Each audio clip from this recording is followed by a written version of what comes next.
Welcome back to fentanyl-laced tales straight from the junkie's mouth. I'm your host, the Fear Junkie. Tonight we have a real treat for you. The creepiest pasta ever written. So claims the author anyway. Well, maybe by him, but I'll let you be the judge of that. So get your loved one, get your beverages, and get ready, because this one's a real killer. We like to call it the Killer Dream. I awake within the dream, and I stand from a crouch as though I'm being born. The blood rushes through my brain, and my senses flare to life, keen as a beast. The urge to scream, no, roar, is strong, but I resist. It's not time for that yet. The blackness that surrounds me is so complete. There is the illusion of some faint light. A kind of hazy smoke seems to hang all around me. I glance down to my hands and body. To my shock, I am grotesquely huge. My muscles so out of proportion and tense, the popping veins seem ready to burst in a shower of blood. My whole body seems to be coiled like a spring, ready to pounce, like some great beast of prey just waiting for the smell of fear. My acute senses seem to pick up the presence of forms, bodies, moving silently towards me. My head snaps up, and I scan the darkness. Lo and behold, they seem to materialize in front of me, as though they brought their own light source. The typical family type, 3 of them. Father in his suit with a briefcase, housewife in apron and bandana, Junior in striped shirt and shorts. And there, in his little hand, a toy sword. At the sight of the tiny violent symbol, my heart explodes with a violence of its own. Adrenaline rips through my frightening form until I must react. I leap high, my huge taloned feet coming down hard on Junior as I land, crushing him lifeless. My giant, gnarled hands spring forward faster than striking cobras, snatching up mothers' and fathers' heads, snapping them backwards and completely free of their necks. Twin geysers of blood fountain into the air from the severed necks to splash down upon me like rain from hell. I squeeze the bodies until the bones splinter and hot blood and entrails spurt out to cover my hideous form from head to toe, with the rich, coppery smell of blood and gore full in my flaring nostrils. I howl, "Oh!" myself awake. A huge spasm runs through my body, and I bolt upright, soaked with perspiration, every fiber of my being twitching. With the taste and feel of semi-coagulated blood thick in my mouth, I lurch sideways and vomit. I climb to my feet and stagger towards the bathroom light and hopefully reality. My heart pounding so furiously a cardiac arrest seems imminent. With that thought, I gag again and push open the bathroom door. White, brilliant light seems to cut through my eyes like a dagger to my brain. I fall forward on my knees towards the toilet bowl, vomiting as I go. My cheek connects with the inside of the porcelain, stunning me further, and I fall face first into the bowl. The cold water shocks me enough to suck a mouthful of it in. My tongue turns to fire as the water bites into an open wound. I hear the scream, "Ah!" Then realize it's me. My God, I think, and sit upright, gripping the counter for support. I close my eyes and mentally will back the next vomiting spasm. I open my eyes to see my blood-soaked t-shirt and underwear. Color-coded Fruit of the Looms, I think to myself. I hate to, but I look in the mirror anyway. Blood has drained from my mouth all over my chin, my neck, my chest. My hands had smeared it across my face, my hair, my ears. My eyes, white and wide through the mask of blood, did I see my features in the nightmare that is reality. I did vomit again. The hot water water of the shower acts to soothe my aching limbs. The steam heats and heightens the deathly taste of blood in my sinuses, and the gagging returns with a vengeance and glory. The mouthful of stomach acid sears into my tongue wound, and I cry out. The pain hits me hard enough to make me stagger and lose my balance. Weightlessness. Impact to the back of the head. Whiteness. I come to, see the blood, and my mind reshatters. I roll out of the tub to the floor. I'm insane, a voice keeps saying. I try not to listen, but I remember, then try to forget the dream. Get a grip, I say aloud and look at myself.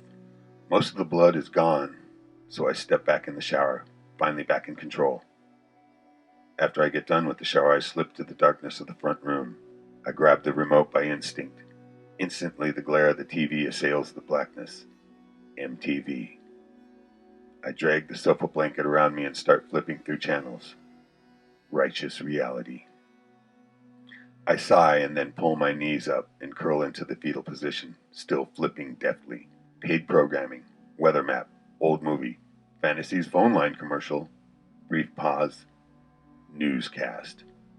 You know how some stations are louder than others? This one, maddeningly so. Having discovered 3 bodies on the scene, said, quote, one of the most hideous and heinous crimes to hit this area in years, unquote. Stomach spasm, gagging and tunnel vision and unconsciousness. Semi-conscious floating as unreality taunts me in the form of a vague face in the hazy distance across the void. The face swims closer, a fat old woman who begins to smile. Then her features contort into one of the most painful looks of sheer terror I've ever witnessed. She points at me and shrieks, so shrill, it's blood-curdling. It's the killer! She strangles on her own blood, now fire-hosing from her torn-open mouth. The blood slams into my face, and I snap to with a very similar strangling rattle. I'm no killer, I say, and fall to my knees on my head and cry my little eyes out. When my self-confidence finally climbs out of its hole and slaps me back to standing and screams, you bit your tongue in a bad dream, you dipshit, you're no killer. Yeah, I say aloud, not very convincingly. I go to my room, get dressed, determined to be out of the apartment. When again I return to the front room, a familiar theme from the TV stops me short. The local newscast. Tonight's top story, 3 slain in brutal Southside murder. A small family found in their home this evening by neighbors who grew suspicious when screams and the sound of a struggle could be heard from within. Local police found 2 adults, both decapitated, 1 child, which appeared to have been crushed to death, the names of which to be withheld until the next of kin can be notified. I suddenly laughed, then collapsed. No, no, no, no, no, no, no, I whispered. No, no, no, no, no, siree, Bob. No, no fucking way. I sit and pull my legs into the cross. I mean, look at these hands, I continue whispering. They couldn't harm a fly. I look at my hands. There is blood on my fingernails and under them. I laugh, I cry, I kiss my mind goodbye. Later, I walk the 2 blocks from my apartment to the 7-Eleven, biting my fingernails off. I lick the last signs of blood off my fingertips. The taste of it is becoming more familiar.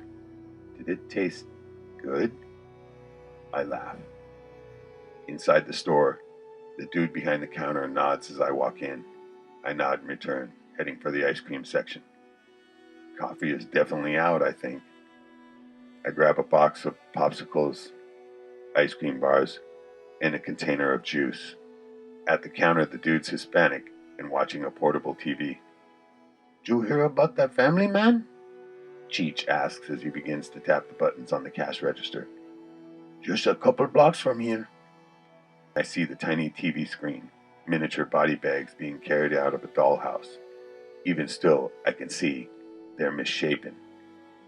"Oh man, did you know them?" The dude's looking at me. "I did not know. I thought you might have looked a little pale when you walked in. So very sorry, amigo, eh?" I just nod and hand him a bloody 50 from a bloody hand. But of course the whole world is bloody now. The whole bloody world, my mind shrieks. I stifle the giggles. At least until I'm outside and away from the dude. The dude would know I was the killer if and I giggled in front of him. I giggled. Later, laying in front of the TV, a pile of ice cream wrappers and popsicle sticks in front of me. I had eaten half the box of each before I passed out to leave the rest of them melting on the table. In the sugar coma, I dream. Darkness once again, this time so pressing, it's like being buried alive. A white, hot flash of light, and I see them. 3 again. An old lady in a wheelchair, a doctor, and a nurse. Darkness. My blood boils. My body's so tense I swear my heart stops. Flash. I leap. My feet stay planted, my chest and arms just seem to leap forward, my body mutating as I go. My snout bites deep into the old lady's face and tears it completely off as my claw-like hands sink through the collarbones of the doctor and the nurse. Ripping downward, I strip their chest cavities and pull their entrails to my shadowy form. My long neck rears back, then snaps forward. I bite clean through the neck of the old woman, and her blood shoots to the back of my throat. Before I can drink deeply of it, I vomit, myself awake. I taste blood. I lurch forward and trip over the coffee table. It shatters beneath me and splits my skin in several places. Back up onto my feet into the bathroom. My mouth is still full of blood. In the mirror, a man in black and red. My mind tumbles. "Oh my God," I whisper to the grim visage that stares back at me. My hands and face covered with fresh blood, I spit out a mouthful. "Kill yourself," my mind cackles. "Kill yourself before you kill again." It screams in a voice that could have loosened the toughest bowels. "Kill yourself," the voice says, "you fucking killer, killer! Enough!" I shout and head towards the kitchen for a knife. Familiar theme song on the TV as I walk past. I freeze. Local news flash. Less than 20 minutes ago, another brutal slaying took place at the Southside Medical Center. 2 staff members and 1 patient pronounced dead at the scene. We'll bring you more details as they come in. I giggle and continue towards the knife. It's gotta be me, I think to myself, swallowing a fresh mouthful of blood. And yes, it does taste good. I get the knife.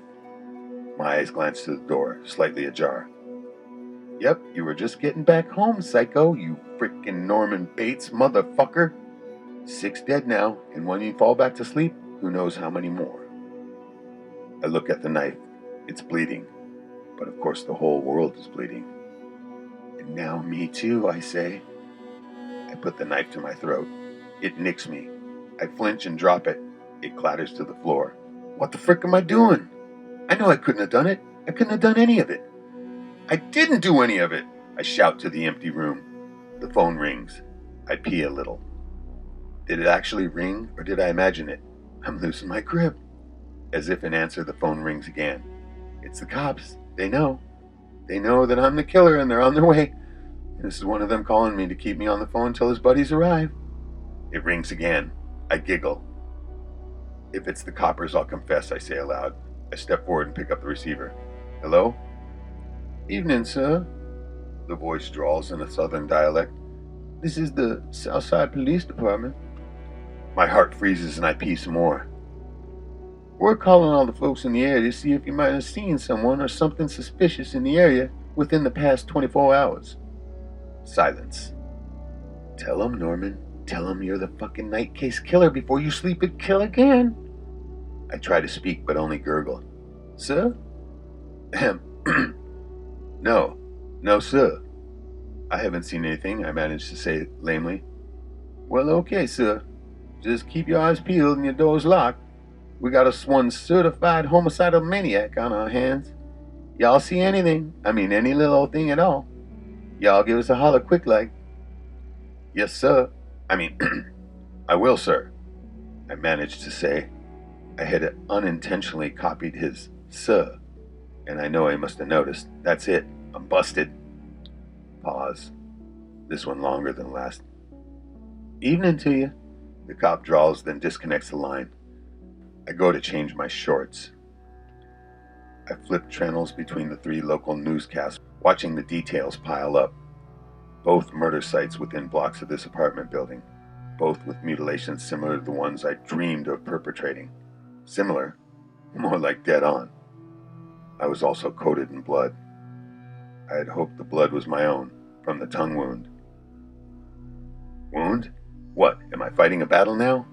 I don't know what's the dream or reality anymore. It must be a battle. A battle for my sanity. Newsflash. This just in, an eyewitness at the hospital reported seeing a tall, shadowy man with a misshapen face and body at the scene. The witness then fled for help and returned just a few moments later, but the shadowy form was gone, and just the bodies remained. The hospital floors then were secured, the murder taking place on the 3rd floor. It is a mystery to authorities how the murderer may have escaped. Channel flip. Or how the suspect may have gotten to the 3rd floor in the first place. Channel flip. Like he had just appeared and disappeared. Power off. I sit in the darkness. My God, could it really be me? Not the real physical me, but the dream me that is somehow murdering these people? How can I stop it? Stop sleeping? No way, I'm already tired. I need sleep. And to what body count, Shadow? Oh, by the way, that's going to be your news media nickname. Like it? Like it, Shadow Baby? You sick son of a bitch. Stop! I scream. Just chill out, I whisper and stand. Just got to get cleaned up, have some chow, take a chill pill, and forget that any of this ever happened. And I did. And I slept. And I dreamt. This time it's not so dark, and I'm not so confused. I'm getting used to this. My mouth begins to water. There's nothing but fog, and I'm waving to clear it. This time I'm just craving that victim. Now I'm getting frustrated. I stumble back and turn, and there she is. Not too bad looking, even though she has a big butt. And a phone. The shrill ring of the phone startles me awake. Was it her phone or mine? How the hell could I know? She seemed familiar. My phone rings again. Cops. Has to be. I bet they're at the door right now. I look at the door in the dull TV light. Phone rings again. I can see them outside the door right now, shotguns ready, just waiting for me to pick up that phone. Ring! Oh dear God, it can't be me. I look at my hands. No blood. Of course not, nutcase. You didn't get time to ace the big booty bitch, remember, Shadow Man? Don't remember, huh? Oh, come on now, Studley. It's that big bone thick girl from down the hall that you drunkenly fucked last Christmas. I bet that's her on the line right now. Go ahead, pick it up. I dare you. I snap up the phone and click it on. Rick? Who's Rick? Wrong number? Is that the name I gave her? Hello, Rick? Are you there? Psycho. Yeah. Oh, hey, this is Carmen. You know, from down the hall. My reality spirals. Fight it. Yeah, of course, I just woke. Sorry, look, I just got spooked. I'm gonna go over to my dad's over on the north side until all this killer shit blows over. At least for the night. I was just wondering if you'd like to come along. Yeah, go along, Shadow Baby. Then you can kill her and her old man. Unless I can come over. No. Yes. I mean, no. I laugh. No, you just go on and be careful. Are you sure? I think you should come. I tell you, I just saw the weirdest thing. The room starts to spiral again. What? I ask with a whisper. You don't have to believe me if you don't want to, but I swear the shadows in this place just sort of drew together and jumped at me.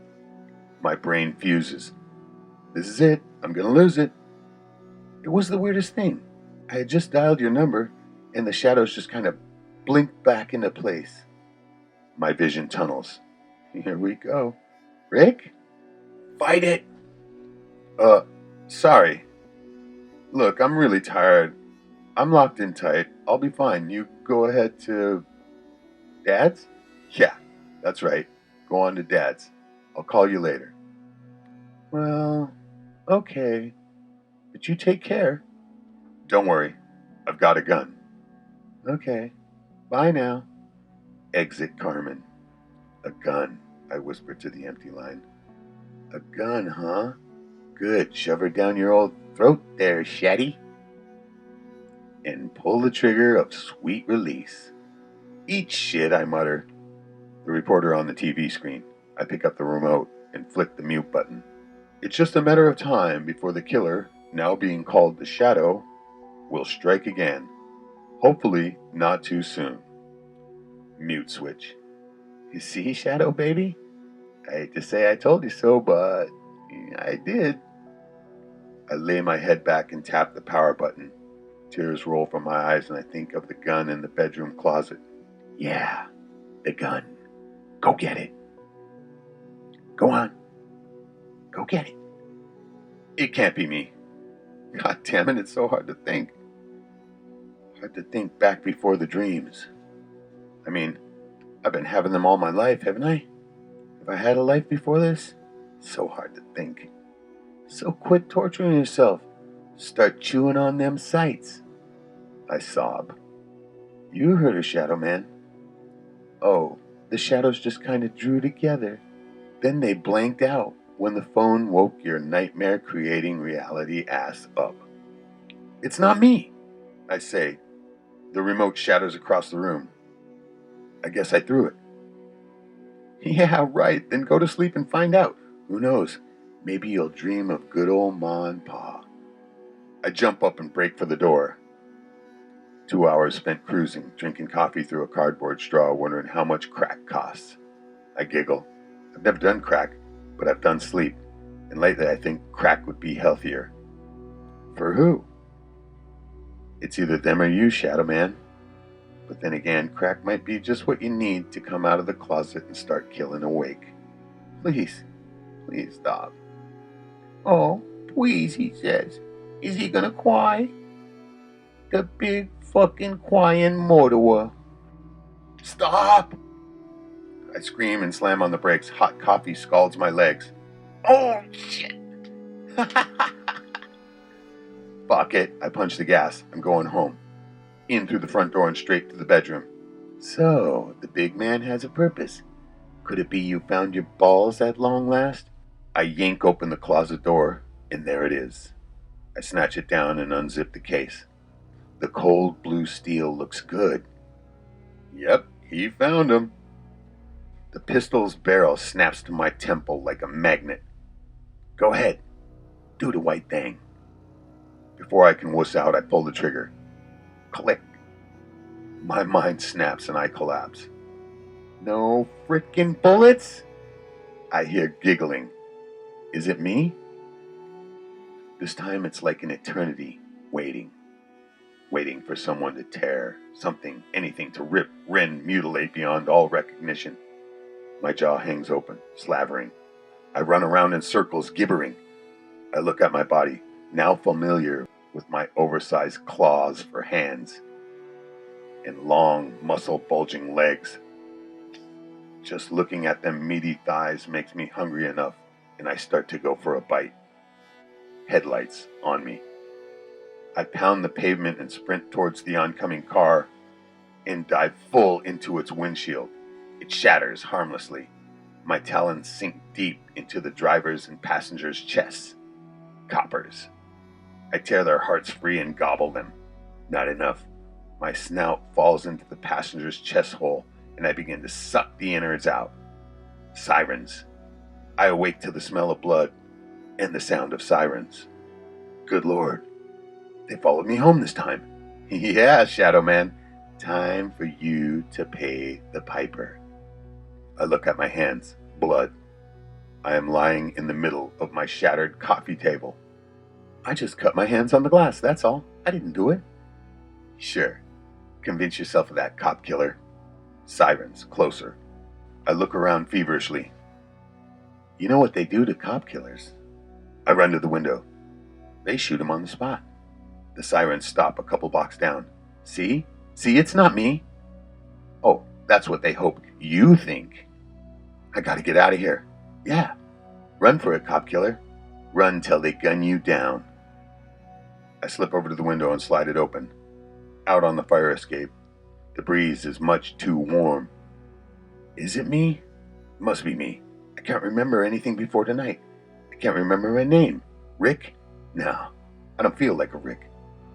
It's Shadow. How could I do it? How could I have killed all those people? I slide down along the wall in the shadow and straight into the Shadow Man. Huge hands snap me up in the air, and I'm face to face with insanity given life. It's me, the dream me. I can do nothing but stare into my large luminous eyes. It giggles. I giggle. We giggle in fucking unison. It, he, me, draws me closer to its non-face with enough affection as though it's going for a kiss. Running feet in the alley below. I don't hear them. Staring into its eyes is like seeing eternity. Up there! From below. I break the staring contest short and glance down. Coppers. If I go, you go, I hiss, feeling confident enough to have just pulled my trump card. It just smiles. If its hideous features could smile. Suddenly, it throws me to the front railing of the fire escape and then dives into my window and slams it shut. It's just a man, I whisper. Lights on me. I look down to the coppers. It's a man, I exclaim to them like a new father crying out, it's a boy. My God, look at the blood, from below. I hear the shots. My neck and chest explode. As I go over the railing, I can see directly into my window. The Shadow Man looks straight at me and straight into my soul. He giggles. I giggle too. He's been there all along. Weightlessness. Impact. Death. The Shadow Man slowly disperses himself back into the room's normal shading to wait for his next conduit to reality. He has to be a real dreamer. Maybe soon, maybe later. Maybe right in your hometown. Hell, maybe it'll be you.